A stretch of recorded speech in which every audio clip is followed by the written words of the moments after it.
Fourth day morning అమ్మవారికి నేను just అన్నీ పెట్టుకొని అమ్మవారికి పూజ అనేది చేసుకుంటున్నాను. అండ్ రోజు వీడియోస్ షేర్ చేయడం వల్ల అమ్మవారు మీకు దగ్గరలో ఉంటారు. అమ్మవారు కటాకృపాక్షం మీకు దొరకాలని కోరుకుంటున్నాను. ఇంకొకటి ఏంటంటే అమ్మవారికి ముడుపు కట్టుకోండి.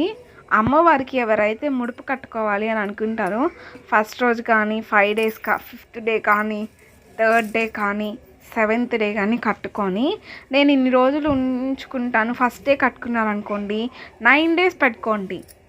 లేకపోతే మీరు ఇంకొకటి ఏంటంటే అమ్మవారికి ఎక్కువ మొత్తం ఏమి కట్టుకోవలేదన్నమాట. మీ సంకల్పం చెప్పుకొని అమ్మ ఇప్పుడు కొంతమందికి ఉంటుంది, అమ్మ నాకు ఉద్యోగం రావాలమ్మా. అయితే మీకు ఇంకొక మాట చెప్తాను, కట్టాలా కట్టకూడదా అనేది మీ ఇష్టం. కాకపోతే అమ్మవారిని మనస్ఫూర్తిగా కట్టి ఆమె నమ్మితే ఆమె చేస్తుందని చాలామంది చెప్పారు, చాలామందికి ప్రూవ్ అయ్యింది. సో మనం ఎందుకు మన చేతులారా మనం మిస్ చేసుకోవాలి?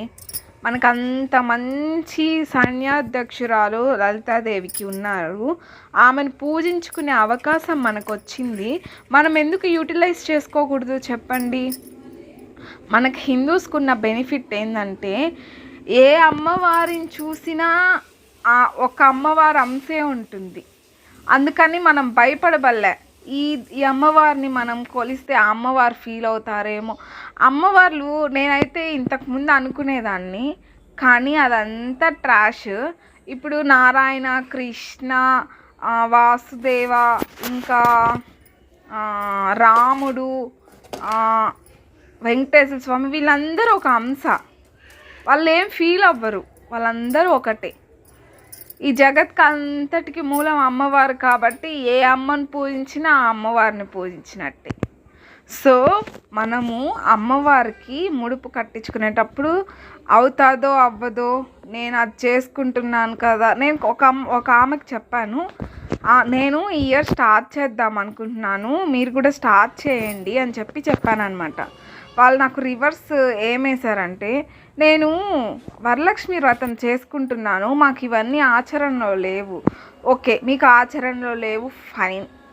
ఓకే, నాకు ఆ బాధలు ఉన్నాయి, ఈ బాధలు ఉన్నాయి అని మా దగ్గర ఆడవడం దేనికి? ఏదో ఒక సొల్యూషన్ దేవుడు చూపిస్తున్నాడు కదా. అప్పులు పోతాయి, ఇల్లు కట్టుకునే వాళ్ళు ఇల్లు కట్టుకునేదానికి అన్నిటికీ మీ ఉపయోగపడుతున్నప్పుడు మనం ఆమెని శరణు వేడితే జరుగుతుంది కదా.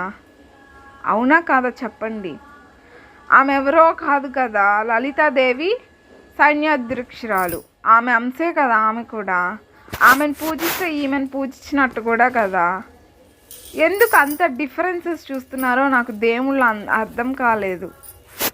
నేను ఫస్ట్ టైం నాకు తోచినట్టు నాకు తెలిసినట్టు నేను చేసుకుంటున్నాను అంతే. ఈసారి ఇంకా బాగా చేసుకోవచ్చు అనుకోవచ్చు కదా. ఎందుకు అమ్మవారు అయ్యవారు దేవుళ్ళకే ఏమీ ఉండదు, మనుషులు ఏందో దేవుళ్ళకి భేదాలు పెట్టేస్తున్నారు. ఇది చాలా తప్పు కదా. అండ్ అమ్మవారు చూడండి, అమ్మవారికి హారతి అన్నీ ఇచ్చేసరికి ఎంత చక్కగా ఉంటుందో. ఇది నిన్న నైట్ పూజ. నేనైతే ముడుపు కట్టుకున్నాను. అక్కడ రెడ్ క్లాత్ ఉంది కదా, మర్చిపోయాను, దాని గురించి మాట్లాడుకుందాం. రెడ్ క్లాత్ తీసుకొని దాంట్లో కొంచెం పసుపు కుంకుమ కానీ గంధము కుంకుమ కానీ వేసి దాంట్లో అక్షంతలు కొన్ని చల్లి అమ్మవారికి చల్లాలి. ముడుపులో కొంచెం చల్లి మీరు నేనైతే 11 rupees పెట్టి కట్టుకున్నాను. 11 rupees పెట్టి కట్టుకొని అమ్మవారికి సంకల్పం చెప్పుకున్నాను. సంకల్పం చెప్పుకొని ఇంకా నేను ఈ 9 days అయిపోద్ది కదా, అంటే ఇంకా నేను నిన్నే కట్టుకున్నాను.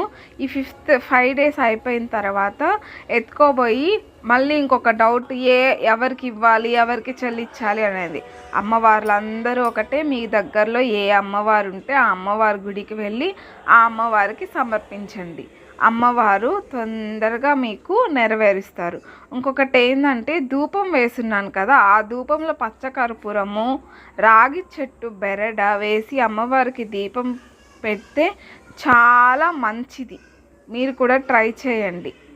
అండ్ అమ్మవారు ఎప్పుడు ఎల్లవేళలా మీతో ఉండాలి అని కోరుకుంటూ సబ్స్క్రైబ్ చేసి ఫాలో చేయండి.